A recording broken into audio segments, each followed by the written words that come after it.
Everybody hear me? Oh, yeah, Yep. I can hear you good. Good. You don't have to lean into it, there are questions.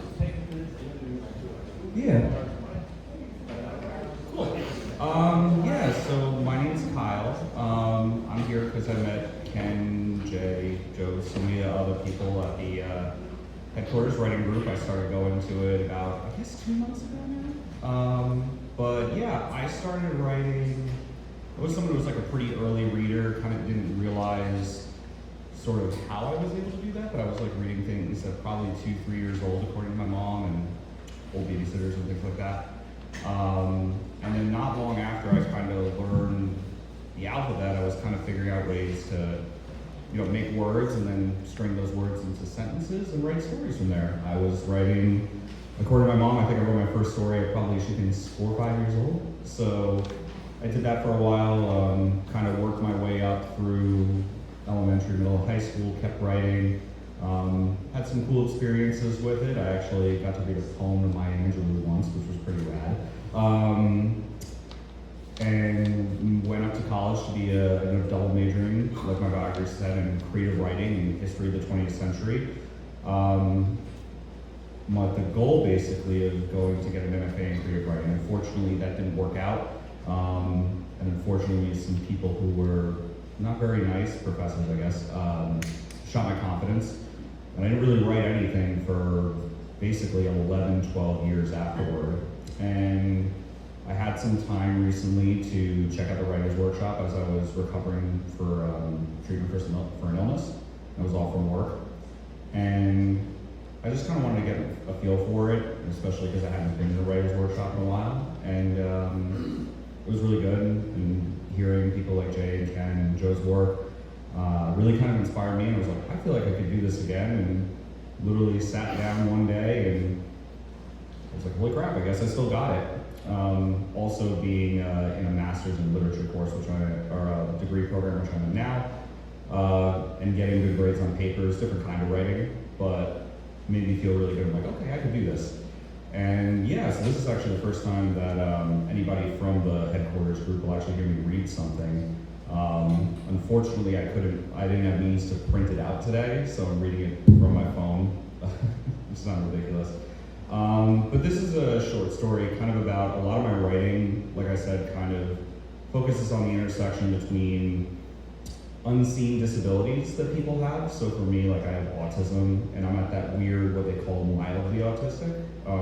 It's sort of this weird intersection of like appearing like you don't need a lot of help to get ahead, to move through the world, but you struggle enough that people think you're lazy or incompetent or you just don't listen. And all the other associated issues with it. So this story is inspired a little bit about my experiences with some of that, along with just places I've been, and also a friend of mine who the story was kind of also developed off of like a narrative photo shoot that we did a couple weeks ago. It doesn't have a name, but the main character's name is Pearl, so I just called it Pearl for now. Pearl sighed and looked at the leather jacket sitting before her on the canvas. She rested her paintbrush in the water cup, careful not to trip on the loony bin's hardwood floors. Although the color was not likely to stain the reddish walnut-stained floors of the loony bin, the water could potentially exacerbate a warp that Parker's dad and stepmother were battling against with the humidifiers Pearl noticed earlier throughout the house. Peculiar things, she thought. They looked like astromech droids from Star Wars, vaguely R2-D2-like with their flashing lights, and their wheeled stands allowing them to be moved around the room. Their plumes of humidity gave the impression of droids smoking in reprieve of a battle. Pearl didn't want to make their defense of the wood warping any harder than it needed to be. That wasn't a war she wanted to fight in. Pearl turned back to the jacket and looked long and hard at it. On it was a green, orange, and yellow scene with buildings burning in the background and a hand in the middle. The hand had its middle finger up, held high amongst a flaming background, and on the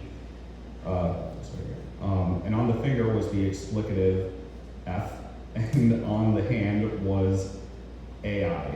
Pearl had painted the entire phrase in a manner that looked like it was etched on the skin, bleeding in a flagellated way. It screamed at her, a wailing siren that was so in her face, anguished and hurting. She was proud of it for sure, but she was increasingly uneasy about it. There was something barbaric and riotous about the cut-in display that got to her sense and sensibility. It She wondered if it was indiscriminate, despite its precisely targeted message. The hissing and puffing of the R2-D2S humidifiers was ping-ponging back and forth between Pearl's ears. She squinted her eyes and rubbed her temples, pressing on them harder and harder until she noticed a growing cloudy fringe of blackness around her vision. She then let go, exhaling deeply in sync with the humidifier droids in the corners of the Looney Bins living room. At that moment, Pearl felt she had hit a center, finding some calmness before she felt her mind starting to get pulled away by the noise. Her smartwatch buzzed, shooting a harsh vibration up her left arm from her wrist. Pearl lifted her arm and looked at the watch with an alert saying bedtime on the time of 10:30 p.m. She smirked and shook her head. It was probably a good time to turn it in for the evening. The sun stabbed through the window sometime early the next morning, the luminous dagger shooting down from the sky in Pearl's eyes. She squinted hard and tried to turn away, but the bright stilettos kept coming. Pearl hopped and threw herself on her back. F, she I'm just saying that because I don't want to swear in here. You just recommended me the brightest possible room in your dad's lake house, Parker. She shook her head sideways. Dumbass. Pearl felt there wasn't any sense in fighting the sunlight anymore. She laid in her blanket and she laid the blanket and sheet aside and stood up from the bed, raising her arms in a long yawn in the process. She stood up and reached down for her phone, opening it with a scan of her thumb's fingerprint, and started scrolling through her notifications. There was some Yenta of sort going on, talk of the latest party that the scene was planning back in Pittsburgh. Belial asked if she had any ideas for her spot at the party, which Pearl went to type an essay out to, but took a pause. She remembered for a moment why she was out here and what she wanted to do when she was out here, and engaging in talk of planning a party and who was going to be excluded from it wasn't something worthy of a soliloquy in RCS form. She tapped the microphone at the bottom of the texting keyboard and held it to her face.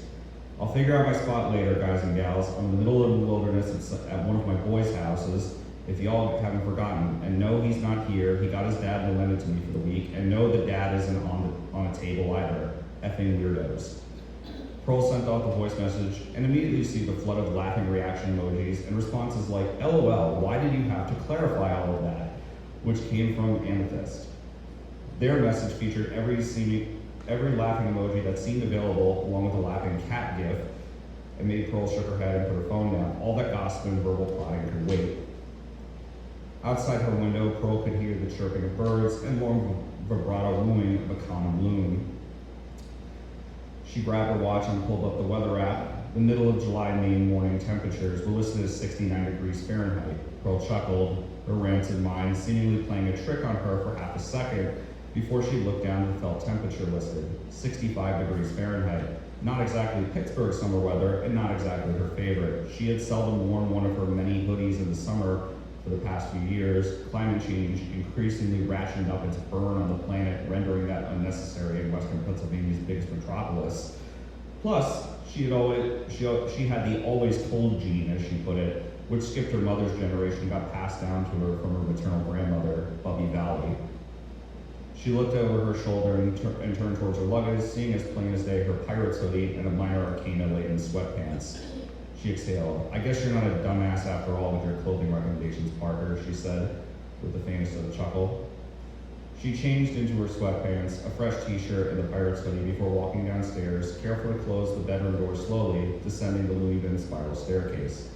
Pearl made her way to the kitchen. She grabbed Parker's dad's electric tea kettle, filling it with water and setting it back on its base before turning it to the white tea setting. She sliced 2 pieces of honey bread and placed them on a medium setting in the spring-loaded toaster, turning the next load of her tea infuser with some leaves of loose white tea. Pearl could hear another longing call of a common loon outside as she waited for the toast and tea to finish. She listened closely and nodded. She couldn't tell if it was a male or female. Birds weren't a special interest of hers. But she also couldn't tell if it was a seeking call or one of lost. She found it peculiar and perhaps a bit unsettling. When the toast popped up from the toaster slot and the tea kettle beeped, Pearl grabbed both. She put the infuser in the hot water and let the white tea brew for exactly 3 minutes, carefully timed on her watch.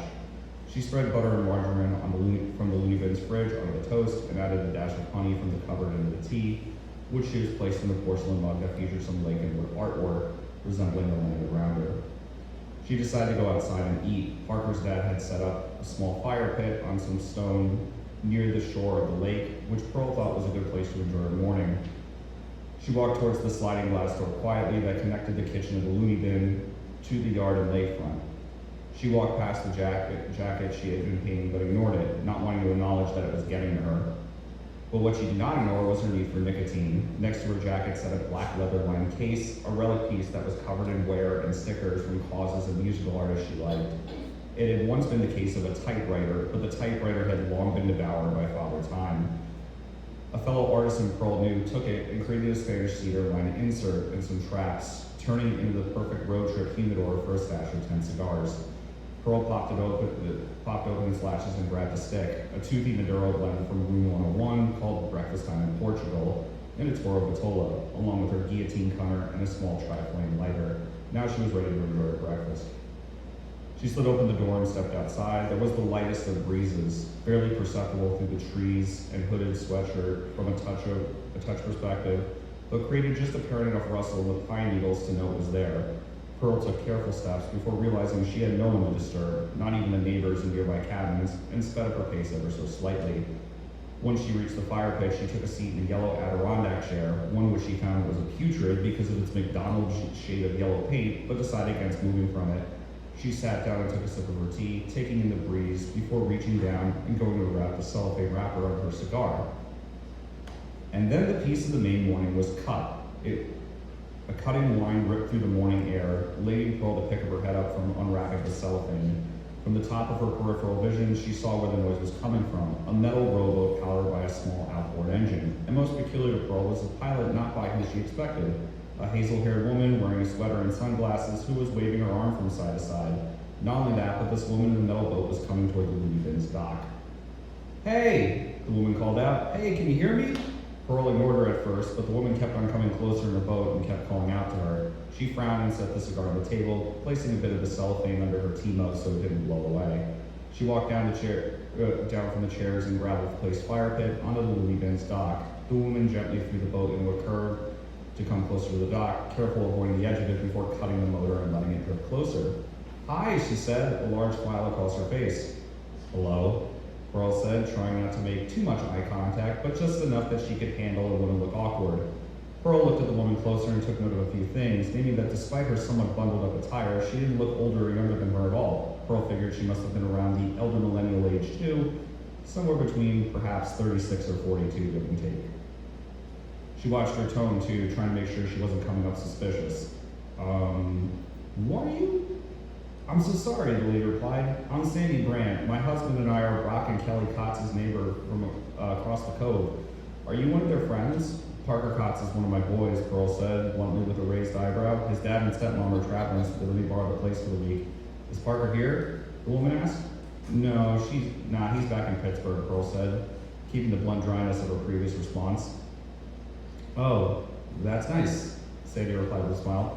Pearl nodded, starting to lose her tolerance for the small talk that this neighbor of Parker's dad and stepmother was trying to stir up.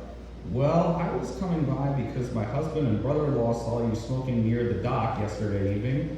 My guy, that's what I call my husband, wanted me to invite you to a cookout that we're having tonight. There's going to be a fourth, he says." Pearl initially wanted to respond to how perturbed that two strange men who she had never had contact before sounded like they were spying on her, but the nature of the party disarmed her suspicion a tad, not enough to withdraw the claws on her tongue, but to retract them with her thoughts. "Herf," Pearl replied. "He's having a herf?" "That's what my guy said," Sandy replied. "He said you're welcome to come, and to be honest, I think he could use a little girl company if you know what I mean." Sandy said the last part of it sheepishly, and Pearl could hear it, feeling a slight drop at the thought that she had upset Sandy. She paused to think for a moment about what her options were to Sandy's proposal. She probably was overthinking it, but a careful response was needed in her mind to get this damn woman to go away. "Sure, why not? Should I drive over?"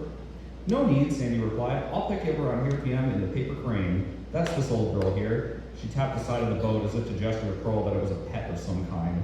"That sound good?" "I'll be here," Pearl replied. "See you then." Sandy repeated Pearl's response and pulled the ripcord on the boat's engine, it whining to life with a few throttle twists before she turned back towards the cove. Pearl watched the paper crane slip away before walking back to the chair. She sat down and pocketed the cigar. Smoking wasn't necessarily this early in the morning after all.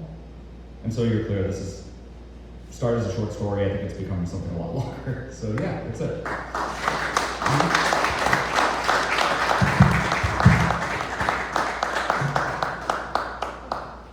Who's next? Paul, would you read us next?